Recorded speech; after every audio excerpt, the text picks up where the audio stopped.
Chapter 18 of Judges today. Obviously, we've gone through all of these guys now. Now we're in this kind of weird period where Israel just keeps messing up. That's basically where we are right now. Like, there's no more judges, per se. It's just now we're in a part of Scripture where Israel just keeps stepping further and further away from God. So we're kind of at a sad time, but it sets up really well for Ruth and 1st and 2nd Samuel about Israel getting back on path again. If you read it in the order that's in the Bible there. Obviously, we don't do that. We jump around a fair bit, but we're at that point now where Judges 18 is kind of a sad one, but we're going to go through it anyway. Got 3 sections, 31 verses. First section is possibly the biggest one I've ever done here. But the first thing I want to look at is this map. We're going to be talking about a journey from Zorah, Eshtaol, all the way here, all the way up. So approximately a 125-mile journey from Ephraim all the way up to Laish, okay, or Lashan, as is another one they call it. But basically, this whole chapter is about that long journey and what happens. It's kind of weird. It's a weird chapter. It's basically the migration of Dan, or them seeking out their own inheritance, which we'll get to. It's not going to show up yet, so let's see here. That's messed up, whatever. So it's the Danites want an inheritance of their own, okay? That's verses 1 through 26. We'll give it a read, and we'll jump through and try and get some stuff out of it. So, verse 1, in those days, there was no king in Israel, and in those days the tribe of the Danites sought them an inheritance to dwell in. For unto that day all their inheritance had not fallen unto them among the tribes of Israel. And the children of Dan sent of their family 5 men from their coasts, men of valor, from Zorah and Eshtaol, to spy out the land and to search it. And they said unto them, Go, search the land. Who, when they came to Mount Ephraim, to the house of Micah, they lodged there. When they were by the house of Micah, they knew the voice of the young man, the Levite, and they turned in thither, and said unto him, Who brought thee hither? And what makest thou in this place? And what hast thou here? Lots of questions. And he said unto them, Thus and thus dealeth Micah with me, and have hired me, and I am his priest. And they said unto him, Ask counsel, we pray of thee of God, that we may know whether our ways which we go shall be prosperous or not, or prosperous. And the priest said unto them, Go in peace, before the Lord is your way, wherein ye go. The men departed and came to Laish, and saw the people that were therein, how they dwelt careless, after the manner of the Zidonians, quiet and secure, and there was no magistrate in the land that might put them to shame in anything, and they were far from the Zidonians, and had no business with any man. Excuse me. And they came unto their brethren in Zorah and Eshtaol, and their brethren said unto them, What say ye? And they said, Arise, that we may go up against them, for we have seen the land, and behold, it is very good, and are ye still? Be not slothful to go, and to enter to possess the land. When ye go, ye shall come into a people secure, and go to a large land. For God hath given it into your hands, a place where there is no want of anything that is in the earth. And there went from thence of the family of the Danites, out of Zorah and out of Eshtaol, 600 men appointed with weapons of war. And they went up and pitched in Kirjath-jearim in Judah, wherefore they called that place Mahanadan, and to this place, behold, it is behind Kirjath-jearim. And they passed thence unto Mount Ephraim, and came unto the house of Micah. Then answered the 5 men that went out to spy of the country of Laish, and said unto their brethren, Do you know that there is in these houses an ephod, and teraphim, a graven image, and a molten image? Now therefore consider what ye have to do. And they turned thitherward, and came to the house of the young man the Levite, even unto the house of Micah, and saluted him. And the 600 men appointed with their weapons of war, which were of the children of Dan, stood by the entering of the gate. And the 5 men that went to spy out the land went up, and came in thither, and took the graven image, and the ephod, and the teraphim, and the molten image. And the priest stood in the entering of the gate with the 600 men that are appointed with weapons of war. And these went into Micah's house, and fetched the carved image, and the ephod, and the teraphim, and the molten image. And they said to the priest unto them, What ye do? And they said unto him, Hold thy peace, lay thy hand upon thy mouth, go with us, and be to us a father and a priest. Is it better for thee to be a priest unto the house of one man, or that thou be a priest unto a tribe and a family in Israel? And the priest's heart was glad, and he took the ephod and the teraphim and the graven image and went into the midst of the people. So they turned and departed and put the little ones and the cattle and the carriage before them. And that when they were a good way away from the house of Micah, the men that were in the houses near to Micah's house were gathered together and overtook the children of Dan. And they cried unto the children of Dan. They turned their faces and said unto Micah, What aileth thee, that thou comest with such a company? And he said, Ye have taken away my gods which I made, and the priests, and ye are gone away. What have I more? What is it that ye say unto me? What aileth thee? And the children of Dan said unto him, Let not thy voice be heard amongst us, as angry fellows run up upon thee, and thou lose thy life with the lives of many of thy household. Verse 26. And the children of Dan went their way, and when Micah saw that they were too strong for him, he turned and went back to his house. Okay, so possibly one of the longest sections I've ever done. 26 verses in one go here, so we're going to talk about a fair bit, but sorry the map's in the way, but it's verses 1 through 26, and then saying this section's called The Danites Want an Inheritance of Their Own. So, I'm thinking here that the Danites got an inheritance. Can anyone remember when that was? In Joshua? In Joshua, boom, nice job.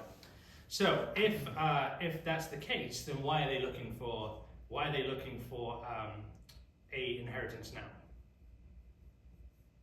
Anyone know? They're probably not satisfied. Okay. Let's see here. No, it's not going to move. Okay, that's fine. Sometimes when you get given something, it might not be the gift you want. You might not be able to use it. You might not be able to obtain it. You might not be able to do what you want with it, right? We can read here in this section, the Danites were not happy because the land was not occupied that they were given, okay? So we're going to go through reasons why they moved away and looked to a different land, and then we're going to work through the whole issue of that as well, okay? So, verse 1, in those days there was no king in Israel. Straight up, we've already said that, right? There's no more judges. There's no king. That means what? No leadership. No guidance. No one pointing the way through.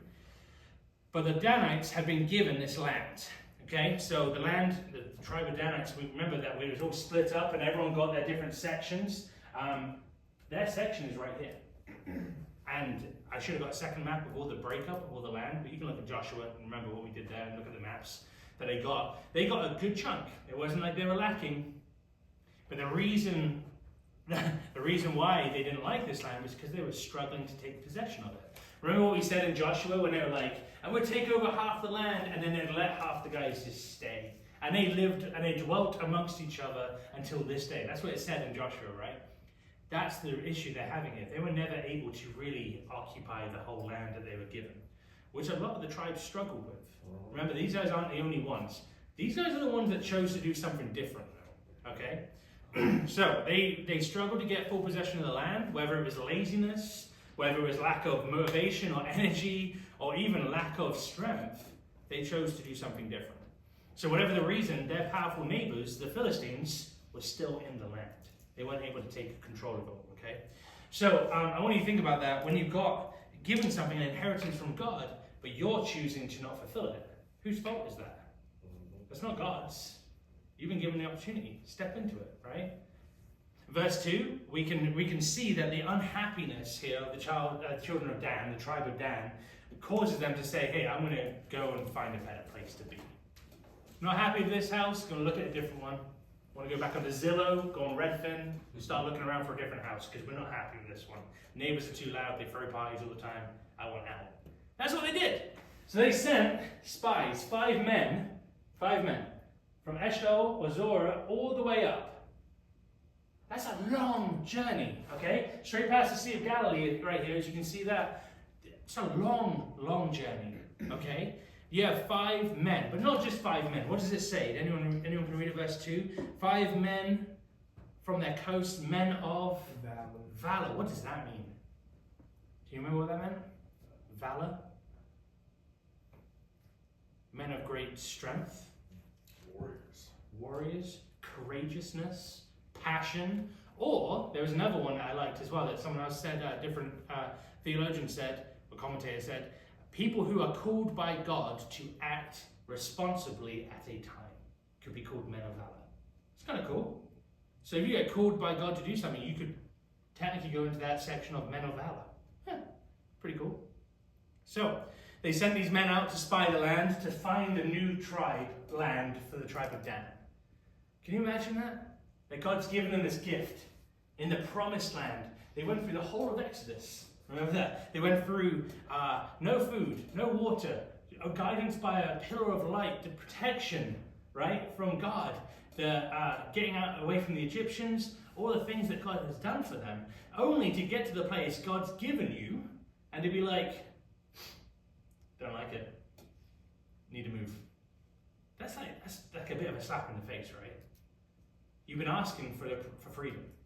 You've been asking for your own land, for your own home for so long. You've been crying out. God heard the groans, right? Remember that? Back in Exodus, he heard the groans of the slaves, heard their heart cry. So he let them come free. He gave them an opportunity. He gave them the promised land. And the tribe of Dan turned around and go, theirs is better than ours. I want to find our own spot. I reckon we can do better than that. It's a slap in the face. God gives good gifts. We should accept those good gifts, right? It might not be what we expect or necessarily want, but he gives good gifts. So they go to spy out this land. As you can see, they go through Ephraim. Can anyone remember what was in Ephraim? Chapter 17. It's been a couple of weeks because we had VBS and Decorations Week, but like 2 or 3 weeks ago. Can anyone remember what was there?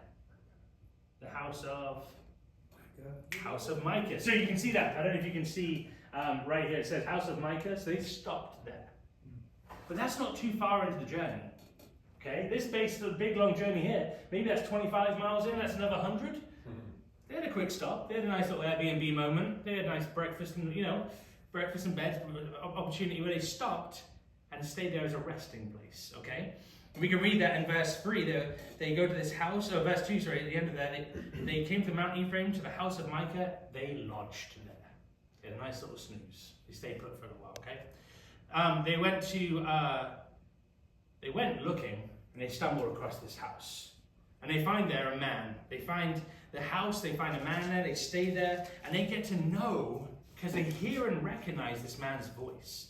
How do you think they did that? Would they know the guy, or do you think they know the voice? They'll probably know the guy. Yeah, you think so? Mm-hmm. If church is in full effect, we've got 300 plus people here, like VBS Sunday just happened, like 320 people, right? If everyone's talking, do you think you could hear your brother's voice? Depends, but no. Okay, in English, do you think you could hear his voice? Probably not. Yeah. In Urdu, do you think you could hear his voice? Yeah. Right. Dialect is a big thing, right? I don't think they knew the guy, maybe. Otherwise they would have said, bro, long time no see, right? Can't believe I haven't seen you. Or, Durgan, the son of blah, blah, blah, because that's how they would have, oh, it's so good to see you again. But they recognized the dialect. They recognized there was a brother there, a person that they knew, someone from there or that area. That's kind of cool, right? When I'm walking through and I go to like youth pastors' lunches or breakfast, and I've done a few, and there's another English pastor in Spokane area. And I'll walk in and I'll be like, American. I hear someone say, hey mate, how's it going? And I'm like, mate, who said it? And you hear your brother, because of the dialect, it stands out, okay? So that's kind of what I think is going on here. I don't think it was I know who you are exactly, but they were like, that's a Levite. We recognize how he's speaking. We know that guy. We know where he's from. So there's a recognition there, right? But the thing is, they ask him a lot of questions. What are you doing here? Why are you here? Why are you up in this mountain? Who brought you here? You lost? You lost, man? You need help getting home? Where are you? And he answers and he says, hey, Micah. He tells the whole chapter of 17, basically. Micah hired me. He promised me money, clothes. I get to be his priest. I get to be that guy's priest, and he's going to take care of me for the rest of my life. Pretty good digs, right? Pretty good show. Micah's my guy. He hired me. And we should be able to see here, basically, when Scott talked through chapter 17, there's a lot of self-will and desire, okay? Like my personal desires, my personal dreams, my compromise. And you can see that active in a few people's lives, okay? Chapter 18, however, shows how individual sins from chapter 17 and their desires made entire tribes wicked, rebellious, and sinful against God. Because the truth is, sin infects.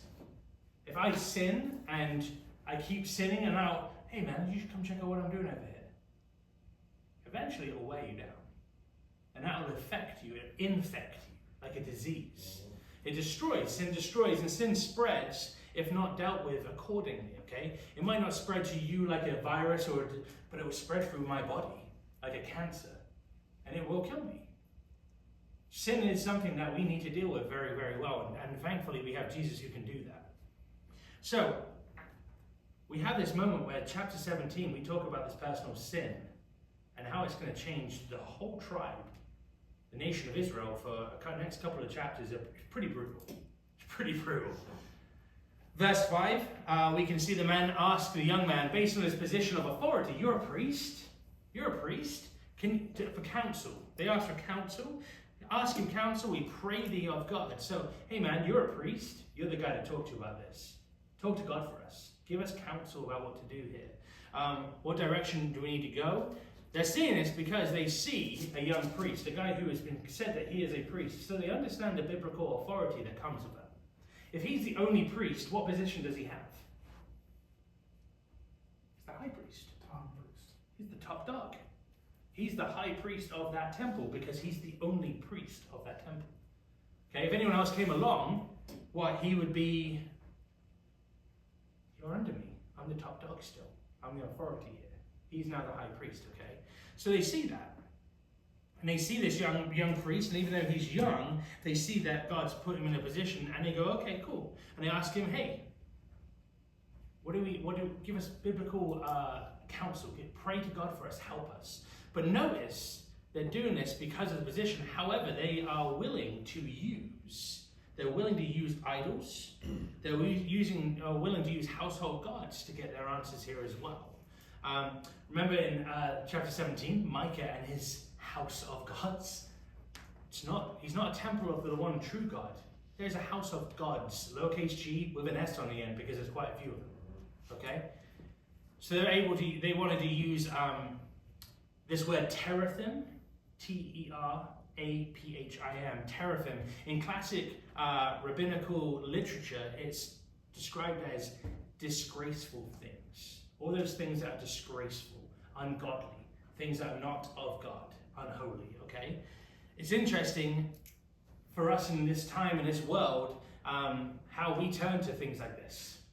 Instead of turning to God, we turn to unholy things, to disgraceful things for answers instead of to the truth. I want you to think about that because actually we have a choice every single time you're in trouble. Do you turn to Google to help or a buddy, or do you turn to Jesus? I told you guys before when we went through Judges, we went through Joshua, we went through, I don't turn to people who don't know Jesus for wisdom. I'll talk to them, I'll let them speak. I'm not going to take their advice because they don't know Jesus. It's not a rude thing. It's I don't know where you're getting your sources from. If you don't know Jesus, you might have really good wisdom, and I'll take that and I'll run it as far as I can. But until I think it's about Jesus anymore, I'm going to step back and say no thanks. These guys are going, he's a priest. He's turning around being like, I'm a priest of a house of gods. They're willing to sacrifice that straight off the bat for wisdom, for counsel there. Priests would use instruments back in those times, such as the Urim or Urim and the Thummim. Anyone know anything about those? Urim and Thummim? We can read about those in Exodus 28:30.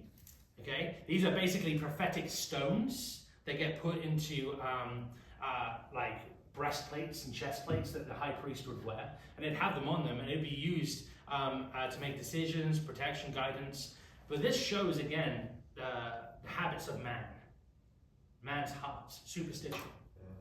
You know, the guy who's got the stones, we can go and talk to him, right? Superstition that comes once the way of God is no longer there or available or unattainable to the man's eyes, right?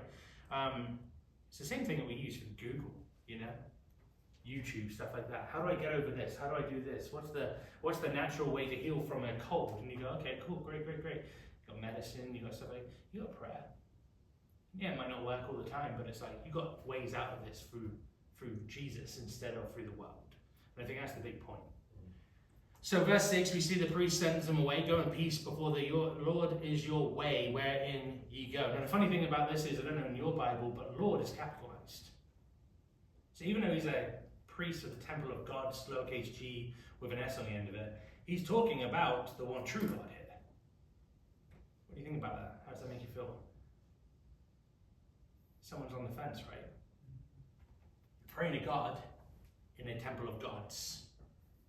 You're talking to God, Yahweh, right? The one who saves, the one who's brought you through, the one who provides, Jehovah Jireh, all these things, right? And on this side, you have idols in a house, a temple that you're in charge of.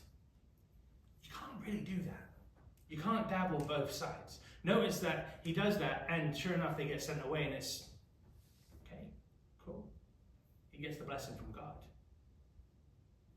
What do you think? What do you think for us? What do you think about that? It's kind of, yeah, I was thinking too, like, he's gonna have to make up his mind. Yeah. Or else, Get off the fence. yeah, because it reminds me of the Bible verse that, I don't remember, it's like, people that are on the fence are like lukewarm water that can spit Get it out. spit out your mouth. Yeah.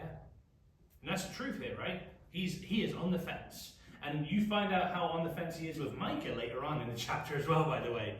So, think about this. The Danites are going on a sinful mission. Their mission is to find a better land. There is no better land than what God already provided. Okay? It was the promised land. It was the best land they could be given. They just did not want to accomplish what he'd given to them, okay? So a sinful mission, going against what God had gave them back in Joshua to take the land. They go on a sinful mission, meet a sinful Levite who's left and done something sinful here, going into a house of gods. And from that sinful Levite, they want the righteousness of God. How funny is that? They're asking for blessing for their mission, for a sinful mission. And he gives it. Go on your way. The Lord is your way wherein you go. He's your path that you can follow. He's the way that you can. Do you think it's a blessing or not? What do you think, Joshua? I don't think so. Why not? Because both of those parties are lost. Right. Yeah. How can a sinful man direct sinful men to God? Blind leading blind. That's it. Yeah. You might hit the target once, but you're going to miss a lot, right? And that's the truth. That's the way this is. So verse 7, we find the men leave and they come to Laish. So they've gone from here, House of Micah, long journey. Notice that nothing's really written about that journey. Beautiful scenery. They stopped at the Lake of Galilee and had some fish for breakfast. No, we don't know about anything like that. The journey happens between 6 and 7 and they make it to Laish. And so the people that were there, they dwelt careless. They were lazy, right? But you can see this land, Laish or Leshem, in Joshua 19:47, was supposed to be occupied by a colony of Zidonians. The city was not occupied by the Israelites. So, fair game, let's take it, right? You're not Israelites, we're going to take you. The city was occupied by a people group that God had called Israel to drive out of the land of Canaan back in Joshua 13:4. This is a group of people that should not be there. This land should be Israel land, right? Israelite land. This should be part of a different tribe's land here. But when they get up there and they realize, you're not Israelites, you're not our people, you're not our tribe, you're not our nation, fair game. Is it? It shouldn't be, because it should be already someone else's land. Another opportunity where people have gone lacking and not done what they've told. When we went through Joshua and we went through all these different things, and it was like, these guys, and they left these people alive. These guys, and they left these people. All the tribes basically failed to clear the land. These guys are here for that reason, because of that.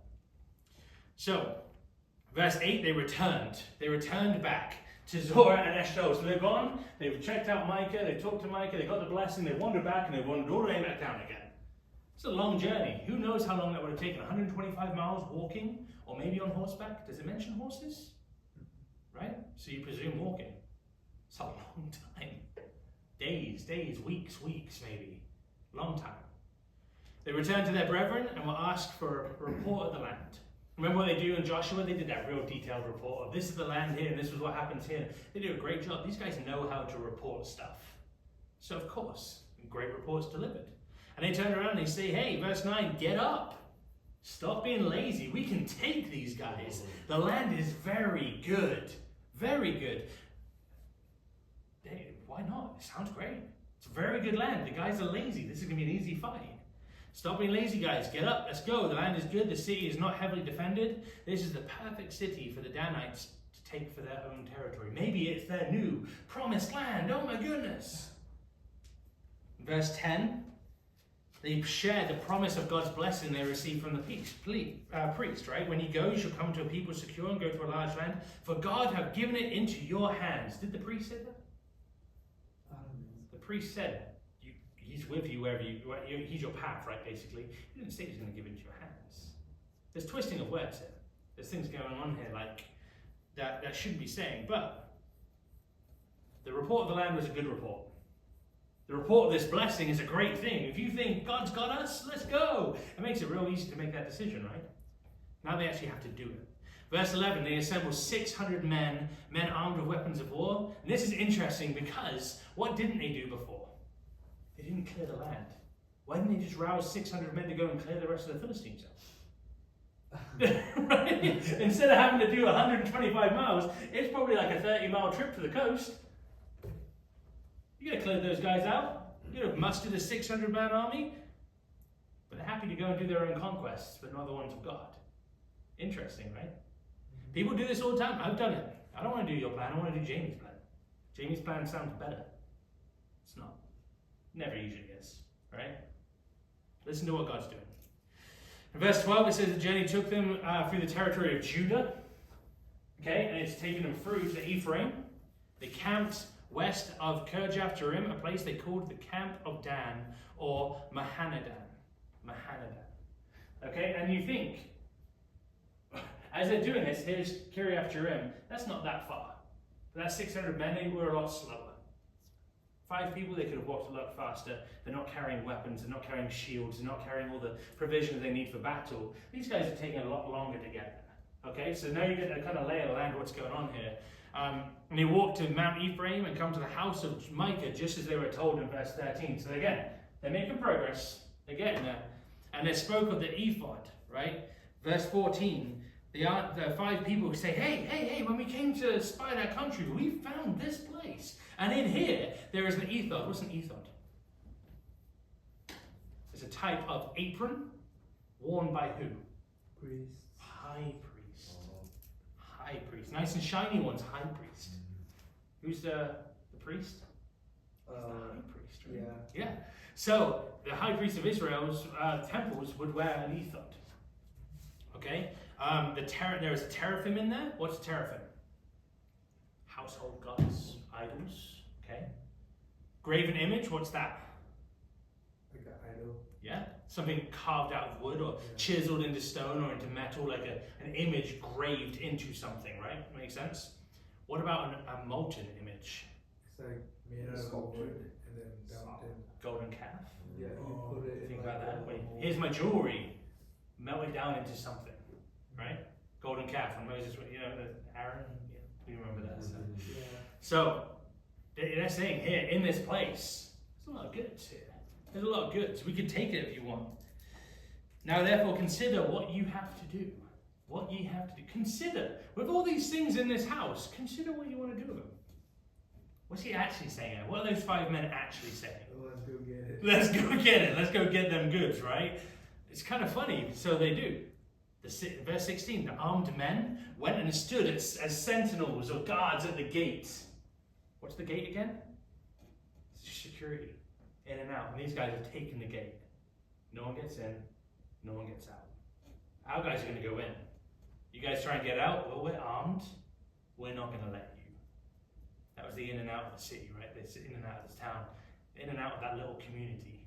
They had a little gate around it. Everyone would have. So they took it.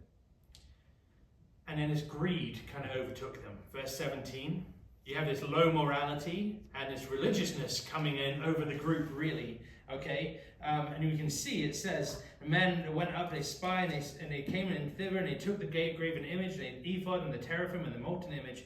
And the priest stood there in the entering of the gate with the 600 people that were appointed with the weapons of war. It's kind of like hey, those things are really good, we want to take them, but they would have taken them not because of like the actual value, they would have taken them to be like, we want those things to worship. It's like me saying, I want to read the Bible, so I'm going to steal your Bible. You can take a Bible, it's fine, we've got plenty of them, right? But it'd be like, I'm not just going to take my Bible, I'm going to take yours and yours and yours and yours, because I want all of the Bibles. We don't want these guys anything left to worship. We want those things to worship. It's kind of funny, right? It's a bit backwards to what typical people would do in life, but it's the same thing that happened. Think about in Daniel, when the king came in, and he took the whole country or the city. What did he do? He took people as slaves. He took the graven images out, the gold images out, and he moved them into his temple. That's what they would do. Not yours anymore, my gods. I captured your gods. I'm mighty. I took yours. I'm so good. Right? That's what they're doing here. So it's not something that's like weird. It is weird. But it's kind of something that's like, it's not uncommon in the Bible for this to happen. So they took the carved image, they took the graven image, the ephod, the teraphim out of the house of the young priest. They used intimidation, armed guards at the gates to be able to get this mission done. And in verse 18, they roll up to Micah's house. And they fetch the carved image, the ephod, the teraphim, and the molten image.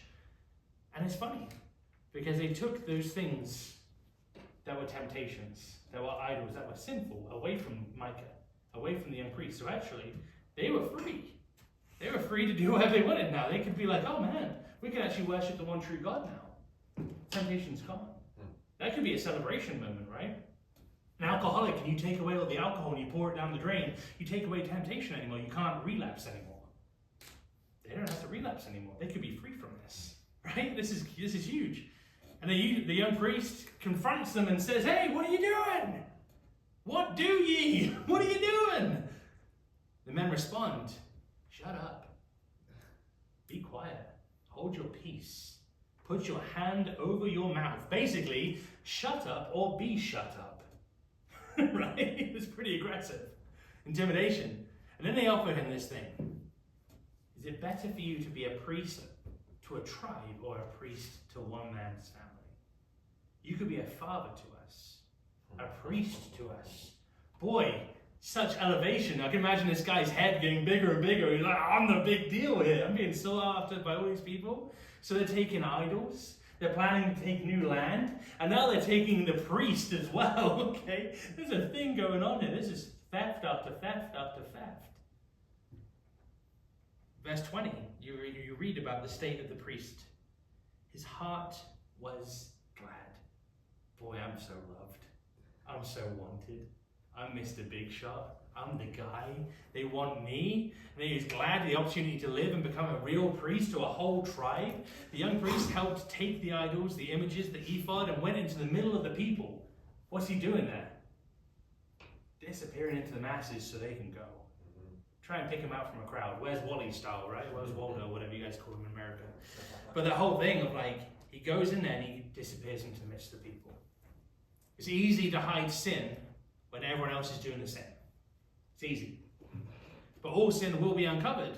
And this shows that the Levite priest did not care about Micah. He cared about the position. He didn't care about Micah. He cared about the pay, the status, the house. And now he's thinking, boy, I could be a priest to a tribe. This is a big, promotion.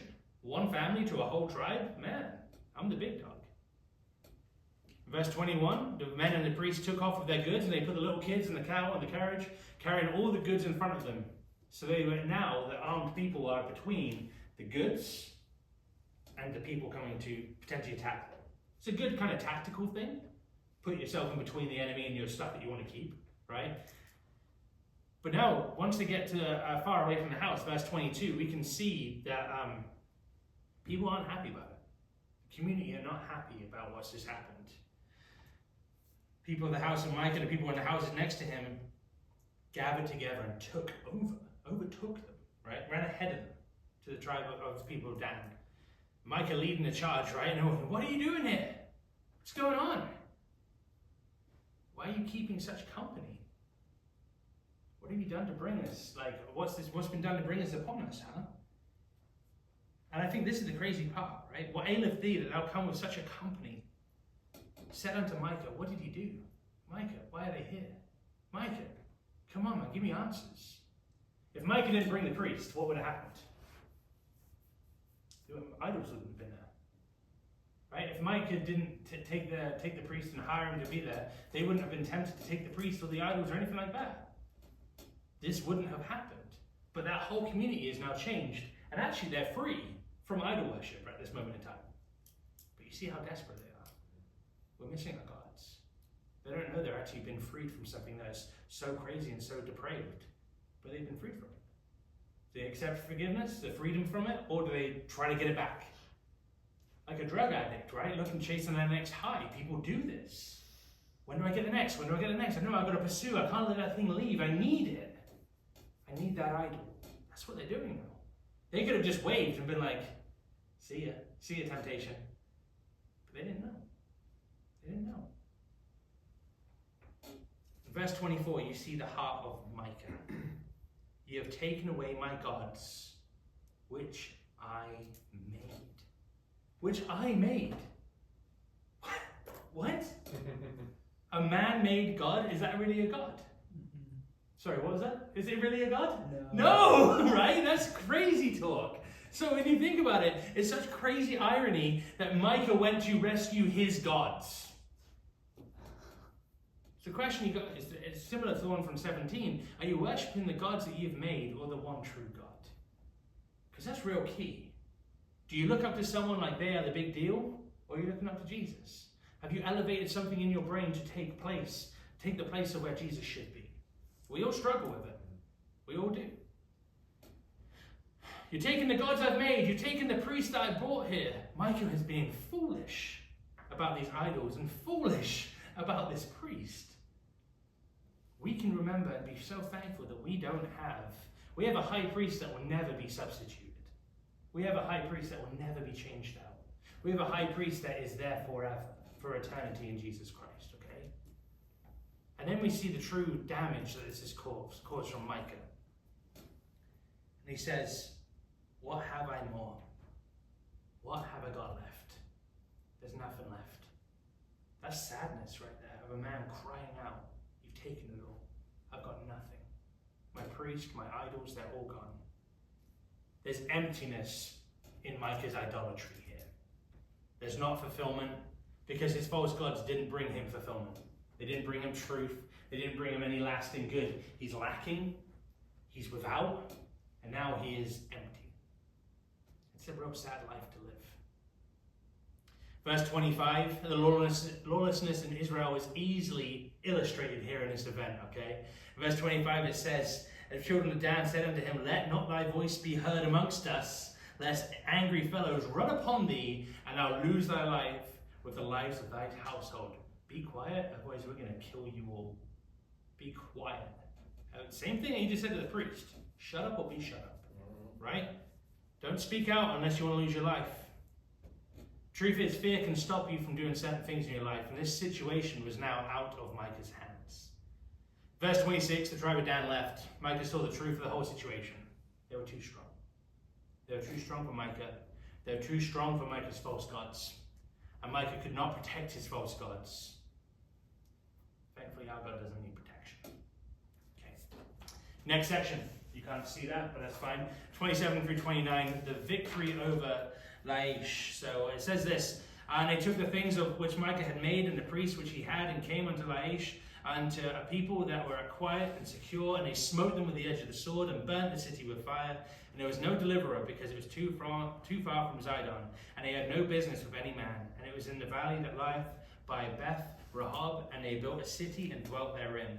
And they called the name of the city Dan, after the name of Dan their father, who was born into Israel, howbeit the name of the city was Laish at the first. So there's victory here. They get there, they do the whole journey, they've pillaged, they've taken a priest, they've taken idols, they've taken all they need. Micah's dignity, right? And now they've marched all the way up here and they have victory. Victory. Danites took the things that Micah had made, they took the priest that he had, went on their way to find the land that they wanted. This sinful mission, where they sinfully stole, and they sinfully stole, and then they sinfully stole again, they were victorious in this. And the people were quiet in Laish, and they were secure, and they destroyed them with the sword and burnt the city with fire. And they did this, and there's no deliverer, no one to save them, no one to help, because they were too far away from everyone else. There's a lone city standing on its own, right? There's kind of like a little sympathy here for these guys, these people in Laish. This attack would have came out of the blue, right? They would have seen like maybe they would have noticed the 5 guys spying on them. Maybe. Probably not. Because they were lazy. They were comfortable. And then this whole army of 600 men roll up and they just take the whole place. Edge of the sword, whoosh, dead, burn the whole city down. It was an unprecedented attack from wicked men of the tribe of Dan. In verse 28 it says they cut off all business with any of the men. They saw the valley and they built a city and they lived there. In verse 29 we can see that they called the city Dan, after the father of the tribe called Dan, very original. The city of Dan would become the most prominent northern city in Israel. It would. Later on in Judges 21, the phrase from Dan to Beersheba becomes an expression, which means from the north to the south of Israel. So it was like the pinnacle, the northern city here, the top city, all the way down to Beersheba. It's kind of cool, like it extended territory, right? Basically this is them just saying this is our whole land now. Section 3. Verses 30 and 31, sorry you can't see it again, I keep saying that, but it's the pull of idolatry. The pull of idolatry. Let's read that. And the children of Dan set up the graven image, and Jonathan, the son of Gershom, the son of Manasseh, he and his sons were priests, the tribe of Dan, until the day of the captivity of the land. And they set them up of Micah's graven image, which he made all the time that the house of God was in Shiloh. They take the city. They have a great opportunity here, right? They could pray over it. They could ask for God's blessing, but they don't. They don't do either. Instead, they set up idols. They set up the graven image, and this is the beginning of established idolatry in the Promised Land. There has been an individual idolatry throughout the whole time, okay? We've noticed that when Gideon comes along and Samson comes along, there's idolatry throughout, right? But this is official idolatry. Remember, this all started with a son stealing 1,100 shekels from his mother back in Judges 17, 1 and 2, and it's now ending with an entire tribe living in idolatry. That's bad. That shows you the cause and effect of things, right? The distance secluded them from the rest of the Israelites. They were so far away from everyone else. So they set up a rival center of worship to the house of God over in Shiloh. This one was just filled with idols instead. Micah's graven image, right? Sin leading to deeper sin, leading to deeper sin. It's a sad way to finish this chapter, right? It's a tough one. 3 final thoughts. How are you dealing with sin in your life? How are you personally dealing with sin in your life? If you're not kind of confused by that question, you should be, because actually we can't do anything about that. We can only bring it to Jesus. And that's the whole point. These guys had choices. They could turn to God and ask for help and repentance, but they did not. You have a choice every day. Turn to Jesus. Jesus is the one who deals with sin. Give him your sin, your sorrow, your grief, your guilt, and know that he is in the most capable, trustworthy hands to deal with it all. Second one, are you worshipping the God you have made or the one true God? Short answer here, the idols we create will never stand up to the one true God.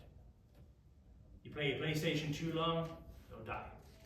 You watch that TV so much, it'll blow up. You go running in those shoes you wear all the time, they will eventually wear out. God stays the same, always. We can make idols out of a lot of things. Choose God. Number 3, how sin can affect others. How we live can lead others into God's presence or into sinful nature. How are you living? How are you leading people? How are you actually living and leading people right now? Into the goodness of God or into the sin that separates? Because that's a big thing. If you are following Jesus Christ, then it should be towards God and nowhere else. But we are sinful men. We all sin. We all do things wrong. Look to Jesus. Cool. That's Judges chapter 18.